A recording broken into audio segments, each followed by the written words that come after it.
Right,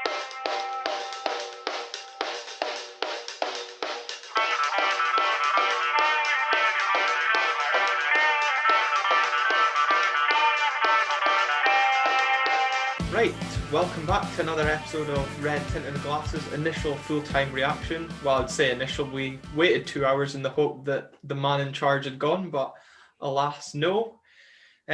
Calum, thanks for joining me again. And Michael, you did say you would join us if Hibs got a result, and here you are, front and centre.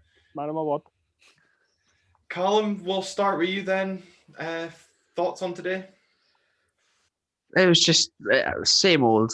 I don't have anything new to say at this stage. It's just there's no intent, no ideas. It's just so stale and rubbish. And best team won. Can't blame it on anything else. Yeah, best team won, and we're not going to do our one word. Although it has been kindly given to us by Keith Monroe. He texted me saying, "Here's your one word: inevitable."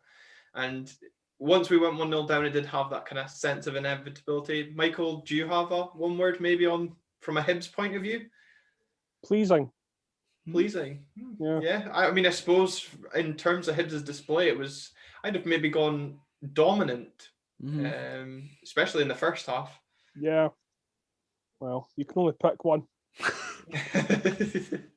Yeah, I suppose you're spoilt for choice, and we're not really that fortunate anymore. Calum, we named a couple of changes. Matty Kennedy returned to the starting lineup, replacing Ryan Hedges, and Dylan McGeoch returns from injury to replace Connor McLennan. What did you make of your thoughts on our starting 11? These days, I look at it and I just don't even know what formation they're going to sort of line up with. I've got no idea. I'm not really surprised Kennedy came in, but I was disappointed that McLennan was dropped after McInnes's comments saying once he gets a run of games, etc., then decide to drop him. And then, of course, it got worse later on, but I'm sure we'll get onto that. Yeah, we will come on to that because I know that did anger you. And obviously, Ash Taylor proved fit despite McInnes's talks of a thigh strain. Michael, Hibs naming an unchanged side, so no Nisbet or Porteous as we discussed in the preview episode. But you got the nail on the head in the preview episode saying, why change a winning formula? So you must have been content to see an unchanged side again. Well, aye. And the thing is, with players like that on the bench, you can bring them on if it doesn't go to plan initially. Our bench today could have been most teams' best players in that on our bench alone. So, our first 11 I've been playing really well. So, just hope it continues. Yeah, and I did enjoy Steve Tosh taking the mickey out of Kevin Nisbet being valued £3 million as he blasts a free kick miles over the bar despite us being 2-0 down. Oh, well, that's just game management. I did not expensive. And Calum, what about his comments in that? Well, I don't know. I know you mute Red TV a lot of the time, but saying that the Hibs side was a poor Hibs side because it didn't feature Porteous and Nisbet, and these comments coming despite us being 1-0 down at the time. Gotta respect it. I didn't listen to Steve Tosh most of the time. Not just because it was Steve Tosh, I quite like Steve Tosh, but I didn't listen to the Red TV commentary. I put the Newcastle one instead because I was more interested in that game. That's probably quite telling of what's the state of affairs right now. But good banter, I suppose, from him anyway. Yeah, to be fair to Steve Tosh, I actually thought he was quite fair in terms of assessing our own performance. And I know we look forward to getting him on the podcast in the coming weeks. We'll get that out to you probably early March. So we want to hear how he, a former player viewing the current situation. I think, he did have some interesting comments to make. Onto the game itself, we didn't really start well, Calum. A player that didn't cover himself defensively in glory on Tuesday night pulled his hamstring within 5 minutes, Greg Lee. He's an actor under the guise of a footballer, I'm convinced. I don't really know what happened there. I don't know whether he pulled his hammy and that affected the bad pass back, but it seemed like it went after that happened and just played Cadden in. And thankfully, Joe Lewis has made some sort of recovery after his last game. But it's pretty concerning. And he's not looked assured since coming back in, as Greg Lee. Pretty worrying. Yeah, maybe he's not suited to be a wing back, but it did look while he was on crutches in the second half, so potentially it was his hamstring that did go. But Michael, that was kind of a sign of things to come for Hibs' point of view, high press, attacking football. Were you disappointed early on not to see Cadden finish that chance? Well, I just thought at the time, when you're watching, you're just like, you've got to score. Mm. Do you know what I mean? And that left back for Aberdeen, I never actually heard of him before. And he would be ranked as a competition winner under my analysis, to be honest. But Cadden, I mean, we never bought him to score goals, let's be serious, but professional footballers should be scoring one-on-ones. Yeah. But gladly, it wasn't the only chance we had thereafter.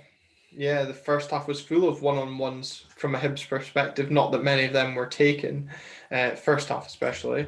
Aberdeen, no, we didn't really offer much. I thought in the first half, McCrory had a snapshot from the edge of the box, which Marciano got down well to save. The real big chance for me was when Fraser Hornby, the one time we kind of managed to get the ball to him, brilliant little flick on to Conor McLennan, who clean just missed the ball. Yeah, that didn't help my pro Conor McLennan agenda. They didn't do me much favours there. Yeah, he needs to be making clean contact. And Tosh actually said at half time, if you just go with your side foot instead of just try to welly it, then probably a bit more composure, maybe make decent contact with it. Very frustrating. I think you were pretty... that was quite complimentary of us to say we didn't create much. Little to nothing, really. I was surprised. I couldn't believe it. Told you, we're not lying. We are bad. Yeah. No, I know. I'm not. I wasn't doubting the credulity of what you were saying, but I just thought like you would have a chance. Do you know what I mean? Like the only other, well, I'm sure we'll get to the second half hitting the bar, but that was sort of like a deflection. Yeah. Where like the first half, honestly, I was watching it and I was thinking, they're never going to score a goal. And to be honest with you, do you know what it reminds me of? It was almost like a reverse for the game at Pataudry, like roles reverse. Do you know what I mean? Like when you're 1-0 up, you're worried because you're like invested in the game. But if we were watching that game with no affiliation to either team, you would think Aberdeen are never going to score in a million years. Do you know what I mean? It was that kind of game. Yeah, no, it's a good point actually, because even through the second half, even though I felt, and Calum, I don't know about you, like I felt we were never going to score. I felt we were still in the game because, as Michael rightly says, at 1-0, it's still anyone's game. But as soon as Boyle makes it 2, for me, I just totally lost interest because we were never scoring 1, let alone 2. Well, I think friend of the show, Brune, said that it's been over 300 minutes now since Aberdeen scored a goal. So yeah, I'd like to apologise to Brune for my non-research of Aberdeen's finishes in previous seasons. I do apologise for that. Yeah, so even worse than you think. Yeah, a lot of folk brought you up on that, but fair play. There must be. I mean, I'm not going to lie. Aberdeen are of absolutely little to no interest to me. So they're of little of no interest to many of our fans just now as well. But I just thought I would just try and say something and it backfired. Hey, well, it must have done something because you're now our most listened to show, Michael. Yeah. Which is very impressive. Clickbait. There you go. Sorted. You know what I mean? Yeah. Well, if you want to throw in anything else controversial, then fire away. One person I was quite impressed for. Well, I was quite impressed with a few Hibs players, but Darren McGregor in defence, he hasn't featured much this season. Obviously came into the side after the whole Ryan Porteous transfer speculation, but first half, a brilliant tackle to deny Fraser Hornby when he was clean through, and just another solid game for him. And he's obviously keeping Ryan Porteous out of the team. He's a proper defender. No nonsense. He's completely no nonsense. Do you know what I mean? And you feel safe with him. Do you know what I mean? Like when he came in for the Rangers game, like a lot of us were there was a lot of raised eyebrows because of his age and the fact he's not played for a while and all that. But when he's came in, he's been absolutely rock solid, and he's obviously solid as a defender. But when you're in defence and you're that solid, it brings an assuredness to the rest of the defence, and then going forward, the team feel more comfortable because they've got somebody that's going to help them out if things go wrong. I think he's been brilliant since he came in. Like, he's not a brilliant football player. Like, if you give him the ball, trying to pass to somebody, like, you've got to lose the ball, but he'll stop the other team from scoring. And Calum, what Michael says there, it'd be nice to have confidence in our own defenders at times. Yeah, I was going to say something maybe he brings this sort of calmness, and that's Aberdeen calmness just doesn't go hand in hand at all right now, especially at the back. Calum, one thing we've spoken about a lot recently, other than bemoaning our lack of goals, is our lack of control in midfield. I didn't really understand where McGeouch was playing today. Obviously, there was a McGeouch, McCrory, and Ferguson in our midfield, but once again, first half and again into the second half, I just felt we had no control in midfield, and it just sets up the game for another defeat. I did think it was quite a weird one to bring back in for that game. I don't think he did too much wrong, sort of looked a bit neat and tidy, I guess. I'm not saying he did anything wrong. I'm just saying I don't know where he was playing. Yeah, I don't really know. That's what I'm saying. I look at the lineup and you think, don't have a clue what that's going to be, and then you watch the game, and I'm still going, I have no idea what we're meant to be doing here. There's no identity, no ideas, nothing like that. No intent at all. It's very concerning. Yeah, and we spoke about Hornby being isolated on Tuesday night. Playing three centre midfielders is just further isolating him. Kennedy was kind of again one of our only real bright sparks in terms of getting forward. But Michael, in terms of dominating the midfield, we spoke in the preview episode about Jackson Irvine and the signing to Hibs. I thought he absolutely bossed that midfield. He did. And do you know who else I thought was brilliant? Gogic. I thought he was everywhere. He stopped a lot of, when Aberdeen had the ball in the middle of the park, he was in and about everyone. He was into tackles. All of our players today looked as if it was a cup final for them. Do you know what I mean? Whereas your players looked as if it was a testimonial. That's the kind of vibes it was today. I was going to make a joke about finishing third being like a cup final for Hibs, but then you've won a trophy more recently than us, so. Well, we'll come on to that for the second goal with the assist. Well, it only took 8 minutes for Hibs TV to mention Dylan McGeouch being a Scottish Cup winner, so I'm glad to see you still mentioning that at every possible opportunity. Well, our commentary team like to link opposition players to Hibs where possible, and obviously he's done his success at Hibs, and then he's moved on to end his career at Aberdeen. Fair enough, yeah, can't argue with it. Yeah, get a nice payday before he finishes his career. Right, on to the contentious issue of the first half. Calum, penalty, yes or no? Yes, penalty for me, I think. Michael? Simple as that. It's an absolute stonewaller. He stood on his foot. Even though he blasts the ball out of play, you still think it's a penalty? That doesn't matter. Yeah, I don't think it gives you the right to then be a clumsy twat and stand on his foot, in all honesty. I think it's soft. It's a Willie Collum penalty for me. He's like this way. I thought we were going to get a corner. So you weren't, and I think most of the Hibs players weren't even appealing for it. Yeah, true. Actually, I don't know. I don't know. Jamie Murphy does his best to buy the penalty as well by rolling around like he's been shot in the leg. You would though. It's an important game, I suppose. I don't blame him for doing that, but I just think if you're going to stand on someone's foot in the penalty box, you can't expect to get away with it, no matter if he's put the ball out or not. And if that happened on a halfway line, does that mean it's not a foul, Glenn? Well, I mean, Gogic got booked later on for doing the same thing to McLennan. That was more of a forceful challenge. That was a 50-50. Ferguson. Is a coming together. I think for me, it's leaning on the soft side. But Calum, you're always diplomatic in these situations. When you say if it was up the other end, I'm sure we'd be appealing for it to be a penalty. Yeah, we'd be wanting all the help we can get. So, and we need all the help we can get to score a goal right now. And a man that's certainly in having no problem scoring goals just now is Martin Boyle, and he calmly slotted the penalty away, despite Joe Lewis going the right way. Michael, did you have any doubts over him slotting that away? Aye. Of course. No, because I hate penalties. I ain't not really anticlimactic. as Why? well. Because you celebrate getting the penalty more than you do score it. That's true. Oh, and also, Well, if you go too much celebrating it and then they miss it, then you've got a problem. Exactly. But to be honest, I mean,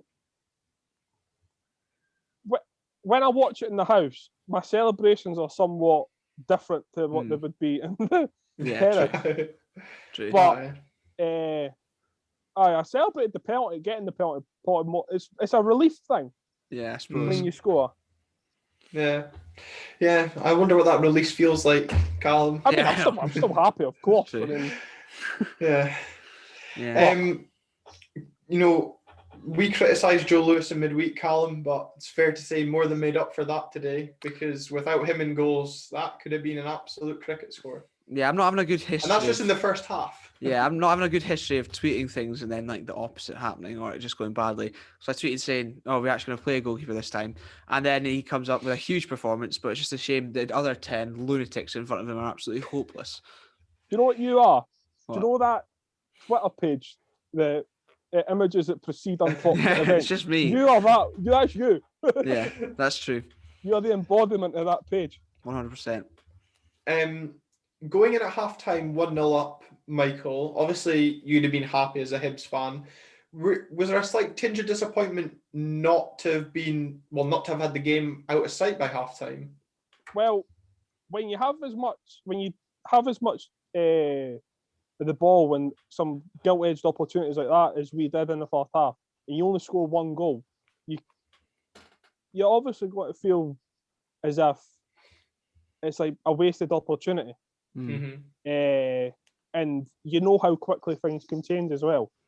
And if you scored in the just at the beginning of the second half, our heads would have gone because we had all the opportunities to score and never, and then you are back in the game. But having said that, I never thought we were under any real pressure. No. And I felt we were just going to continue to make chances. Honestly, it was such a weird feeling to be so relaxed watching Hibs. And I don't actually think we started creating until we went 2-0 down anyway. Story of our season, isn't it? Yeah. Wait to have a go until we're out of it. Yeah. The second half didn't really get going for either side. As Michael kind of alludes there, they were just seeing the game out. We weren't doing anything, so Hibs probably felt comfortable. So McInnes feels the need to change it. On came Niall McGinn, and I actually forgotten who the other player that came on was. Callum Hendry. Yeah. Off went Conor McLennan after being subbed on after 8 minutes. Take the floor, Callum. Yeah, I am incensed. That really, really annoyed me, probably more than it should have. Bring on a substitute, and to take him off when he's just signed a new contract, he's been bleating on to the media saying he needs a run of games, and once he gets a run of games, he can be this big player for us. You took him off in the first half of the last game. Again, at that stage, okay, the whole team were rubbish, but he wasn't noticeably worse than anyone else. Then he doesn't start this game. He comes on and then is then hooked again when not noticeably any worse than anyone else, when he's quite clearly a confidence player. And that'll just be his confidence absolutely shot to bits. You're not going to help a young player kick on like that, are you? It's terrible management.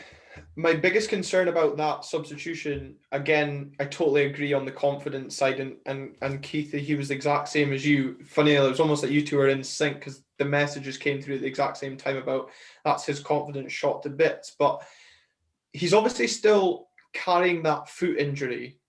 As I think there was the comments in his interview when he signed his new contract that he potentially needs surgery on it. So we're managing that. Now, obviously, with Scott Wright leaving the club, Ryan Hedges out till the end of the season, we're lacking in the creativity department, which Steve Tosh alluded to. It just doesn't help someone that we need, just like you said, ruining his confidence like that. I mean, Michael, were you even surprised to see the substituted? It's a cardinal sin to do that, unless he's injured. He's one of the listening to Hibs TV boys. Not in the second half, I wasn't. No. Well, Tam McManus basically said that if it was him, he'd be going off with a limp, even if there was nothing wrong with him, just because you wouldn't want folk to think you were a sub that gets subbed again. I mean, you just don't do that. Yeah. if that Go on, was you go. Hibs, unless we've all seen the game out, like with a minute to go or something, bringing on a centre half, the fans would go absolutely ballistic because you don't treat your players like that. Do you know what I mean? Especially if, as Callum said, that like they weren't any worse than anyone else. If they're having an absolute mare, then for their own good, take them off. But it just seemed like he was scapegoating. Aye. Yeah, and it's just ridiculous because it's another young player, and as Callum's alludes to there, you don't want to ruin a young player's confidence by making him the scapegoat when it's not him that needs to be made the scapegoat out of the situation, but he's not even played 50 minutes. It's just farcical. That's 2 games in a row. He didn't even make it to halftime on Tuesday night, and yeah, I think, what was it, 8 minutes he came on for Greg Lee and he was off in the 58th minute. He must be thinking, what the hell have I got to do to get decent games? And you bring on Niall McGinn, who I can't remember him beating the first man with a corner, let alone a cross. Well, that's a problem throughout the whole side. Our game plan is it seems to be get the ball in the box, but it's not like aiming for anyone. It's just hoying it in there and hoping for the best. But the thing is, if it is an injury thing and we're trying to manage McLennan's injury, surely he's still just playing him for like 50 minutes or whatever. That's not helping at all. And you'd be better off, to be fair, as long now again, maybe not best option, but be better off giving him the game time, and maybe he can get onto a game. You never know. Instead of managing McLennan's minutes by still giving him minutes, which will probably not help the injury at all if he's still not going to get enough time to then actually have an impact. So what's the point? Yeah, and it then kind of comes to who, we brought McLennan on in obviously for the injury, but we've got other players that could have come on. Your Logans, Vertanen, even he's had minutes. Dean Campbell. I suppose it's because of where he wanted to play McLennan that's why he came on. But you just think if you are managing an injury, then Shea Logan's more than capable of doing that job because he came on for Ash Taylor at the end when we were 2-0 down. Another baffling one, that is. I don't know what sort of tactical change is that. Take off a centre-half for Shea Logan, of all people. I don't know what he's trying to achieve with that one. But then again, that's, for me, it was another management of injury, because for those of you that listened to McInnes's press conference on Friday, he said that Taylor has a thigh strain that needs to be managed and was marked as a doubt for the game. So it was a surprise to actually see him start. But why, when you're 2-0 down, the game's gone, is that him just admitting defeat and starting resting Taylor 10 minutes? It just doesn't sit well for me as a fan. No, and also if you're managing Taylor's minutes or he's carrying injury or whatever like that, take that opportunity to maybe change things tactically from the get-go. Try going to 4 at the back, a flat 4 with actual 2 full-backs for once, and seeing how that goes, when clearly whatever he's doing right now, I don't know what it is, isn't working. Yeah, or as the young players maybe sitting there might think, what do we need to do for a game? Exactly. I mean... Michael, as a Hibs fan though, you must have felt probably like the Livingston fans did on Tuesday that Hibs never really had to get out of second and third gear in that second half. Well, the main thing that surprised me with Aberdeen today is, and actually surprised me with Hibs, because I've been critical of us about this before, is I think if you went on the park today and asked Aberdeen players what their job was, they wouldn't know. True. And I think if you went on the pitch today and asked other players, every player would know what was expected of them. Because that's how we played. We played with a shape and a plan. And I felt as if Aberdeen came with a plan, we would have been able to adapt it. Like, I think we were expecting more for Aberdeen. And the reason why we never really had to come into first gear is because Aberdeen never posed any threat to us whatsoever. Yeah, that's what I'm saying. That's what I'm saying. We seem to have like no idea or identity, at all to what we're trying to do. It doesn't. That was the word I was going to use, because again, it was Keith's firing out all these one words at me today. I said that we were a team void of confidence, which I think was apparent the longer the game went on. But you're correct. We don't have an identity just now, and I think as well, our lack of identity on the pitch is why the fans are getting so fed up off the pitch. Yep, 100%. It's just infuriating, basically. Very. Though Hibs did make a tactical change, Michael, and it paid off instantly, bringing Lewis Stevenson on, and he gets an assist. That's not a tactical change. That's just giving the guy some minutes when the game was not ever in doubt. I'm kidding, but that pass was unbelievable. It was unbelievable, but Callum, what the hell's Aberdeen defence doing? I don't know. Taylor, Miles out of position, Hoban out of position. I don't know what the Aberdeen defence are ever doing these days. No, that was a pass that oozed a man who's won both domestic trophies in Scotland in the past 15 years. I saw someone say play him in the Scotty Allen role. No, but I actually thought he would have started Stevenson today because of that experience. But he never, obviously. But I thought he done a job when he came on, and then when the great ball through for Boyle, Joe Lewis comes out. Joe Lewis always dives early, eh? Yeah. And he's so big, but he's like an octopus as well. Like, see some of the saves in the first half, honestly. And you're just thinking, go round him or think over him, because he sets his stall out so early, eh? But puts it through his legs, and my living room absolutely erupted when that went in. My link just got closed when that went in. I think the neighbour's got a fright, eh? But Martin Boyle, an excellent finish after, like you said, an excellent ball. He was outstanding today. An Aberdeen lad probably nailing the final, nailing the McInnes coffin. Possibly. Well, yeah. Saw someone tweet Martin Boyle, Maastricht loyal, which sort of did amuse me, in all honesty. Yeah, Aberdeen through and through. Callum, one thing I want to ask you though about the players themselves. Obviously 2-0 down, devoid of any ideas. Nicola Forbes tweeted, the players need to take some accountability on the pitch. Do you feel they should also be held in some form of accountability as well as the manager? Yeah, they do. They do sort of all just look devoid of confidence, and if that's not coming from the touchline, then you need to find it within themselves to come up with something, show us something, a bit of fight, even if it's lack of quality, which just doesn't seem to be happening at all. That's what annoys me though with football players, because you don't forget how to play football in 2 games.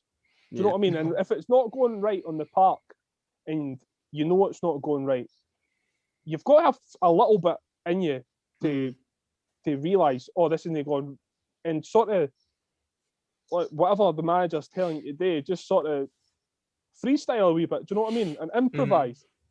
Like, because you're a professional football player, you know how to pass the ball. Yeah. Irrespective of how our managers. So as much as I understand your stuff with McInnes and all that, like, the players have to take some responsibility. Yeah, absolutely. And I mean, McInnes will rightly get a lot of criticism just now, 4 games now without a goal. But as soon as the players cross that white line, they've got a job to do.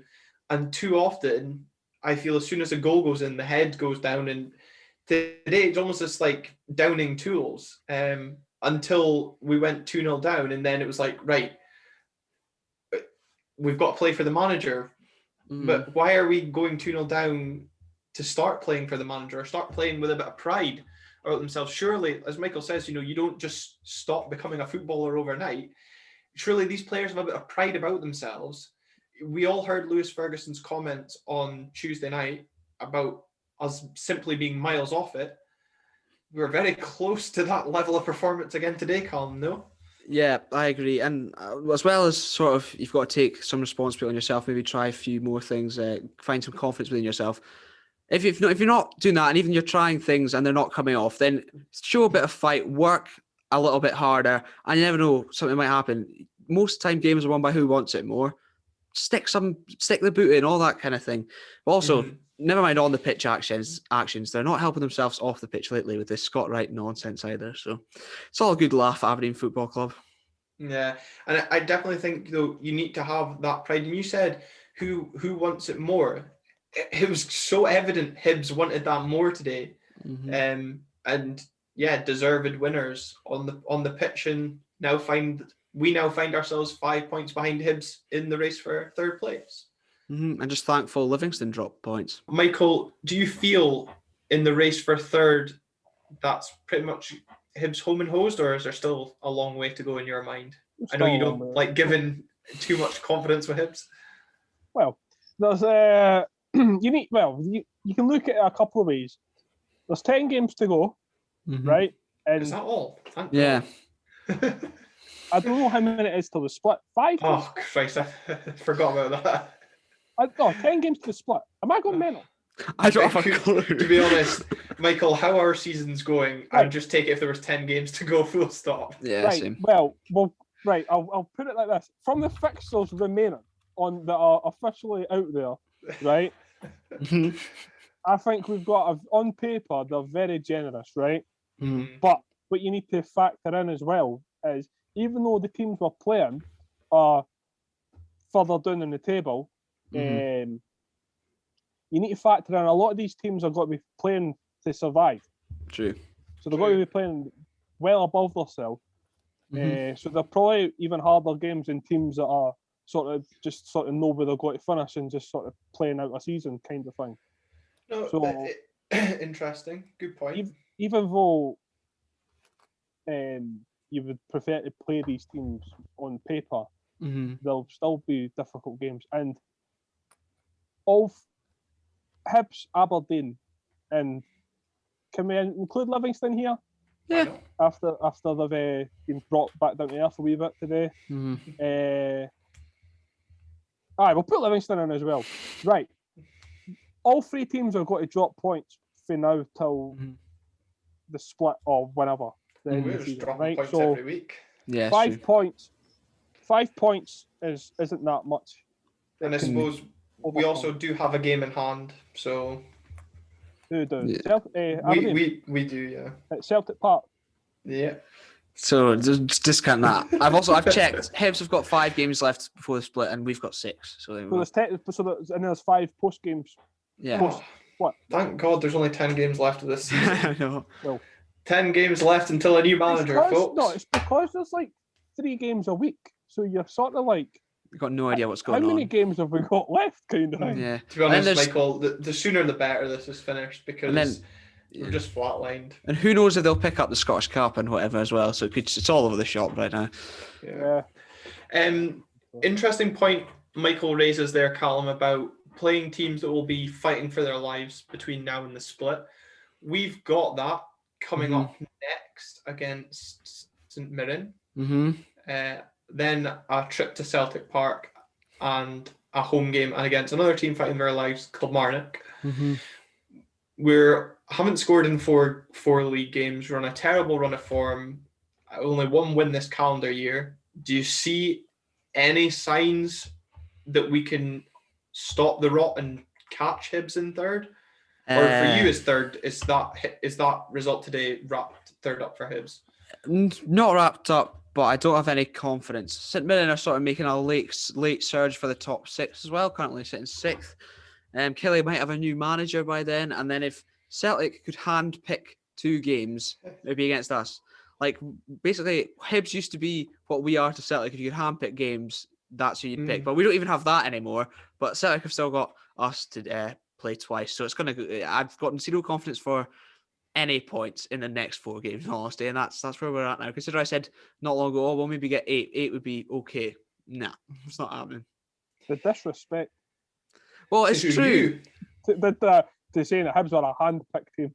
Well, no, that's what I'm saying. We would have picked if we had to play somebody. We would have probably handpicked. We would have handpicked Hibs beforehand. I think Red Point of View said before the game, if we want any form of positivity, McInnes has only lost 3 times to Hibs, so I don't find it disrespectful at all. It was the ideal opposition for us to try and shithouse a 1-0 if possible. Do you remember that time when all the games used to be 0-0? Like there was like a period. No, I mean Hibs Aberdeen games. Right. Yes, no, I do. Painful. I also remember the time where me and you had a bet with Dominique Malonga that didn't pay off well either. Well, didn't pay well for who? Me, because I said I would leave. Thankfully, he waited till the 90th minute to round off that ran day. through his own box. Yeah, Shea Logan ran away from him the whole time. Callum, we didn't look like scoring throughout, but we did come close. Once again, Fraser Hornby hitting the bar.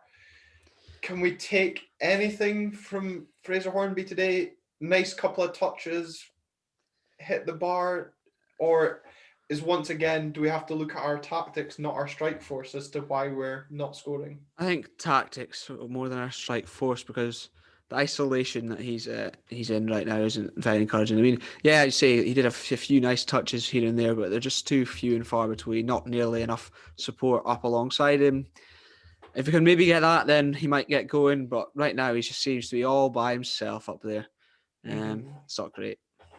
A lonely job for him. And Callum Hendry, Michael, you must have been seeing his performance and glad Hibs didn't sign him. Did he even do anything? I was just about to say, Callum didn't even touch the ball. I can't remember. I can't remember him touching the ball. No, I can't remember. I read it. I briefly skimmed over the match report that they posted. Aberdeen did anyway, and they said, which I think towards the end they said Hendry maybe picked up a little knock towards the end as well. So that's great. Yeah. Which, by the way, is probably the worst match report you'll ever read, because I've seen excerpts. Yes, because in the 12th man group chat, the Hibs fans, they said, I know your podcast is called Red Tinted Glasses, but fuck me, what level of tint are the folk writing this match report? Because it does not tell the story of what we witnessed today. Yeah, I didn't give it a full read, but straight away they said something about the refereeing and then Lady Luck not being on our side or something like that. It's nonsense. And despite our best efforts, we went down to Hibs. If that's our best effort, then I know. God help us throughout the rest of the season. Yeah, I don't know who signed off on that one, but a bit of a mistake, I think. Yeah. You often wonder, and I say this about Hibs when we've been played badly or on a bad run of form. Like, you just think, what do you do in training? Well, an age-old question on this show, Carl. And don't forget, we've just spent millions. Yeah, we've just spent millions on a training ground as well, and we've got even worse. Right, Michael's going to stay with us to discuss our final segment, and it's going to actually be interesting to hear an opposition fan's views on this, because certainly the guys in the 12th man have been giving their opinions as well, saying that we expect too much as Aberdeen fans. And the age-old line that we hear often from those that support McInnes, be careful what you wish for. And hopefully if he does go, that Aberdeen finally get what's coming to them and they can enjoy struggling again. But Callum, are we coming to the end of the road of Derek's time in charge of Aberdeen? I hope so. And I'm not saying that out of malice. He's taken us, in all fairness, he's taken us from where, like, in 9th place, just being there, doing nothing, to back up towards the top end of the table. We've won one trophy, albeit on penalties. He sort of got us back to where we belong in a sense, but that glass ceiling has sort of just been hit now. And I don't feel like we're going to get any better. And if anything, now we are regressing. So it would probably be time to shake hands before it gets really, really, really ugly. And it just gets even worse, in honesty. Because we are just plummeting towards mid-table security, essentially, I think, in my opinion. Yeah, two things. I thought, one, the tweet from Laura Tuch tonight saying, it's time for Derek to go. He probably should have gone prior to this and should go before it gets a lot worse for him. Leave whilst his head and reputation to an extent is still high. His stock in terms of managerial isn't high anymore, in my opinion. He'll struggle to get a job down south. A lot of people say he'll probably walk into another job in Scotland, but certainly down south just now, he will certainly struggle to do that. But those of you that haven't read the article that we shared on our Twitter page at @RTG_podcast by Lewis Walker, we'll retweet it again tonight or tomorrow and reshare that. I'd urge you to give that a read. It's a very balanced and fair opinion on the just current situation at the club. And obviously him offering his opinion on the whole McInnes situation. He doesn't class himself as McInnes in or McInnes out. So, maybe different to how you view what myself and Callum's opinions are on the managerial situation. So I definitely urge you to give that a read. And certainly journalists like Tom English have picked up on it and shared that. Other journalists as well, Ben Palmer, Andrew Southwick as well, I think have also shared that. Michael, though, as an opposition fan looking in on the, let's call it turmoil, because why not exaggerate? How do you view Aberdeen fans calling for McInnes' head?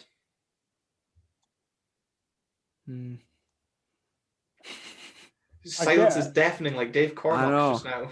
I get it. Right, I get it. But let me ask you a question. McInnes gets thing with leaves, all right? Leaves tonight. Yeah. Who do you want on? Oh, here we go. I was waiting for that to come. Yeah, so was I. But who do you want on? I'm curious. Sean Maloney.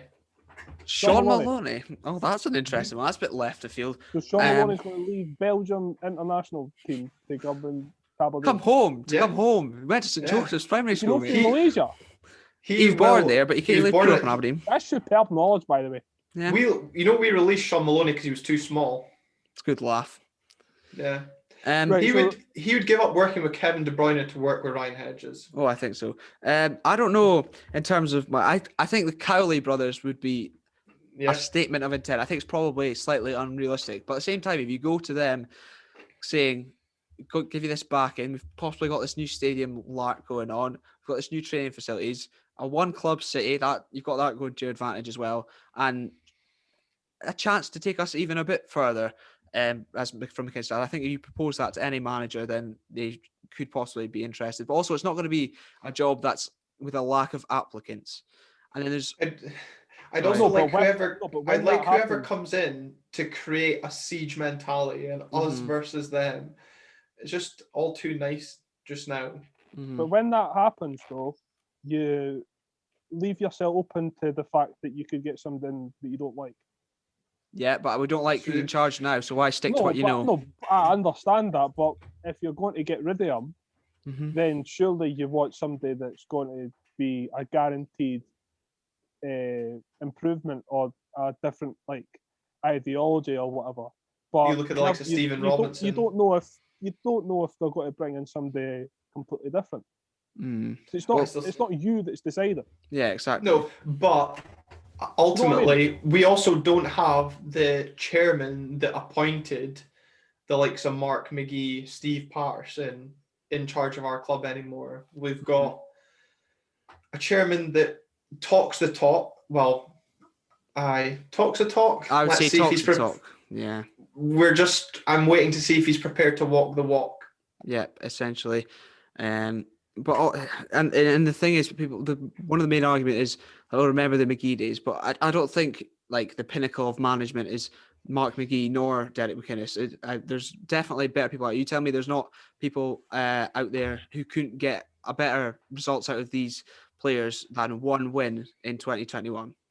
I do think though that Aberdeen are the only club that I've seen who everyone is unanimous in the same cause. Really? Yeah. Everyone that I've seen on Twitter is McInnes out. Oh, you obviously follow the right people. No, but not even through me. Whenever I go on, if I'm looking at Aberdeen's team news, right, it'll be McInnes out. Or if Aberdeen have I don't know, the players have went to the local hospital for the day as a charity thing.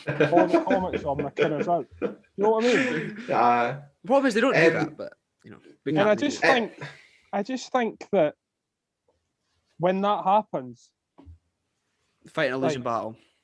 But it's the folk that are in the folk that are defending McInnes. It's almost like a cult.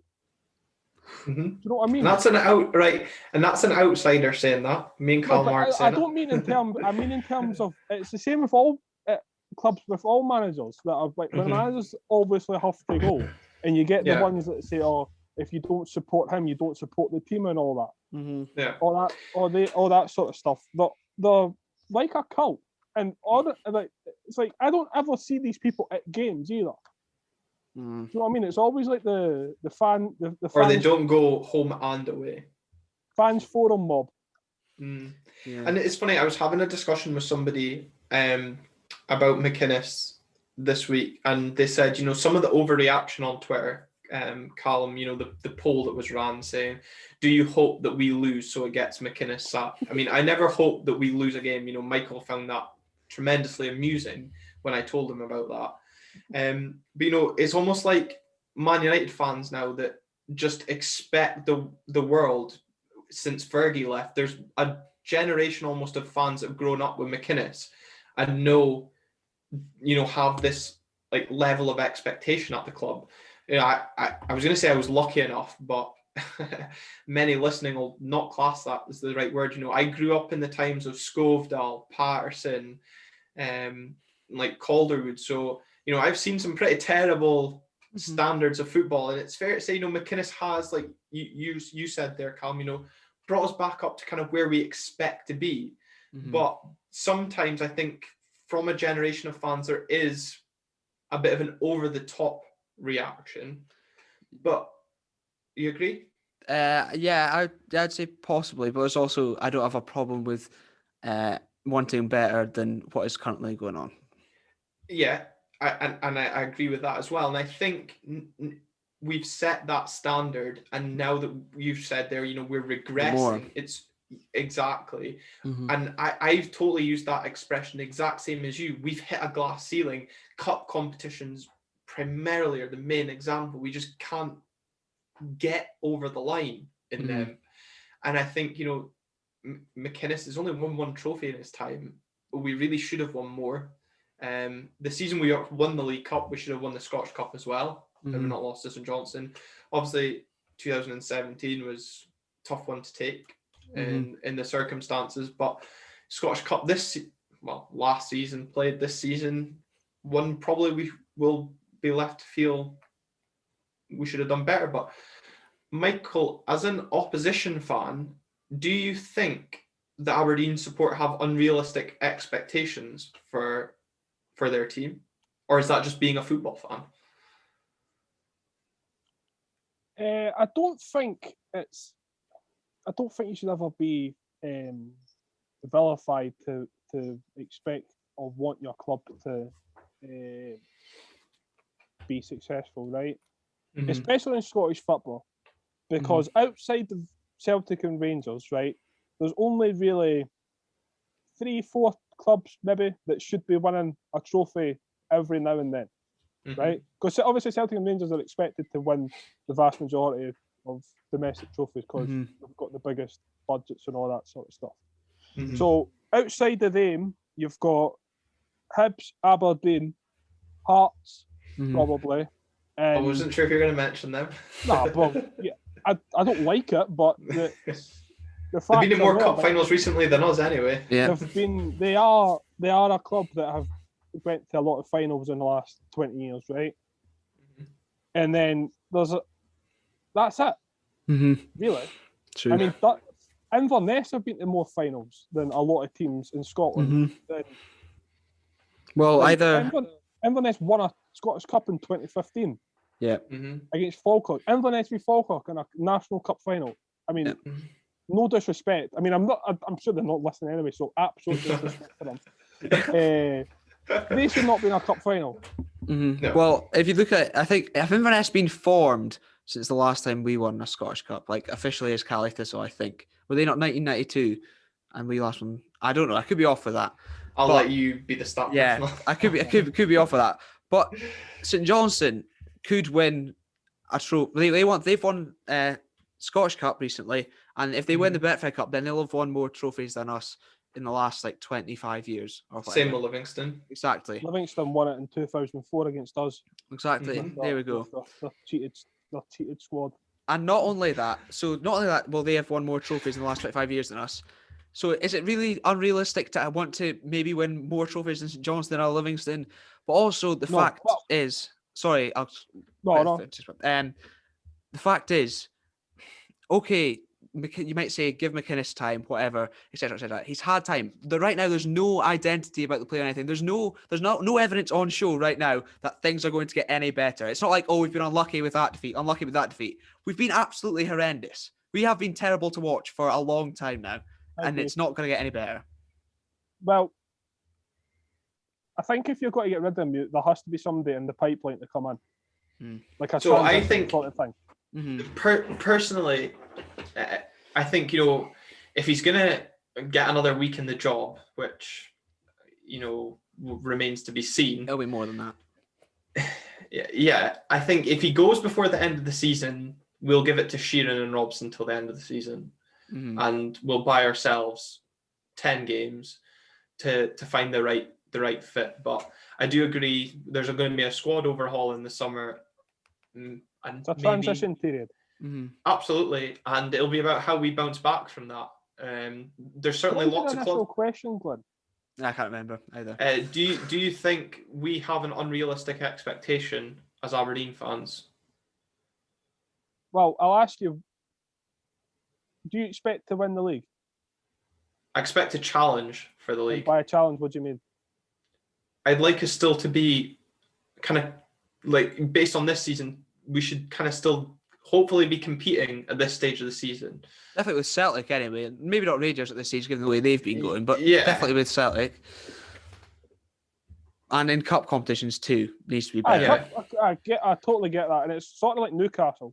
We should be getting to a cup final a season, but unfortunately the target seems to be a semi-final. And for me, that's a loser's mentality. Your goal is to get to a semi-final. Surely your goal is to get to a final. Then you've got your 50-50 chance of winning. Especially, as I say, it's such a small pool of teams that should be there, basically. Calum, though, just to kind of round off, one other balance point I suppose we should make. Andy Close saying on Twitter today, getting rid of McInnes doesn't make sense whilst the club is in the midst, and like other clubs just now obviously are in the midst of the global pandemic, as paying off McInnes would cost the club too much. I think it would cost a fair bit of money. I can definitely understand that. That's why I think maybe come the end of the season, when it's 1 year left to go on the contract, and there's a good opportunity for an overhaul of the squad as well, that might be when it happens. Thing is, though, the cost of paying him off now and then in the summer is going to be the exact same, because he's still picking up the wage between now and summer. Though, paying him off now, and I think this will be the question on Dave Cormack's mind, is does having him in charge next season affect season ticket sales? I would say not only that, but Aber DNA as well, I think would possibly take a hit. Another thing as well. Right now, Glenn, are you intending on getting a season ticket for next season? For me, the biggest thing about getting a season ticket is whether or not I can go to games, and it's looking like October before fans can get back into the ground, and we all know how quickly and easily the goalposts are moved with these things, and will it even be the same? So right now I would probably say I don't see the value in money of a season ticket, but for those of you that watch View on the Terrace, it's going to be how the club market these season tickets and make it worthwhile for fans investing in it. But right now, for me, the style of football and the results isn't making it attractive proposition, and neither is the fact of going. I'd quite happily just pay as I go if I'm not going to be getting into the stadiums. Michael, I don't know if that's something you feel as a season ticket holder at Hibs. You know, obviously we're not speaking about Hibs going to be going through a managerial change or anything, but as a football fan during this time, would you kind of feel the same about renewing a season ticket whilst not being able to go? Well, I'm in a bit of a position there, because where I sit at Easter Road is, if I didn't renew, I'd never get that seat back. So I have a really prime seat. Okay. And it was because I got it. My pal's dad bought it, and then I've sort of taken it over. And Bobby Williamson era, Mm-hmm. where you could literally have your own row if you wanted it. It was that little foot going. So, with like he sort of just said, he'll always renew it, kind of thing, and then I'm happy to. You do just that as well. pay that. But Callum, yourself, would you be renewing right now? You've got yourself, your dad, and your brother. That's 3 season tickets in your household. Yeah, exactly. I think right now they're serving up utter crap, and they're going to be struggling to get people to buy into that, especially when it's not even the fact they can't go, at least you're at the stadium kind of thing. I'm not going to be, I don't think I'm at this rate going to be shelling out 350 or whatever they are to sit at home and watch that absolute nonsense. Like, I think they're going to struggle to shift it. And I just think maybe my dad will be saying, but mind you, we might get one between us, so then we can watch it, and that's cheaper. And that's absolutely an excellent point, because someone else said that whilst people are at home, there's no need to go and buy 4 season tickets. You just need one, and your whole family's got access. So this is going to be another dilemma for clubs up and down the country. And it'll certainly be interesting to see how that develops. But that's maybe one for an end of the season. The problem with mine is that if I don't buy it, somebody else is just going to get it. Yeah. Like, somebody else will pay it. And then I'll not get that seat back for when we do get back. So even though I can't go, it is sort of worth it just to get it. Yeah. Fair enough. Yeah. Well, it's not been another enjoyable performance on the pitch, but Callum, it's been great to dissect a performance and try and get some of that anger out in another podcast. And Michael, of course, thank you very much for joining us again today. No problem. Thanks for having me. Callum will be back Thursday or Friday reviewing the St Mirren game and any other topics of discussion throughout the week. Very true. But before then, we will have an interview with Jack Grimmer, as revealed. Yeah, the Jack Grimmer interview is out on Tuesday. So if you want to be notified of its release, make sure you subscribe to the YouTube channel or follow us on the podcast platforms that you listen. Once again, thanks to Michael. Callum, thanks again for joining me. And thanks to Skylights for letting us use YRA for the intro and outro.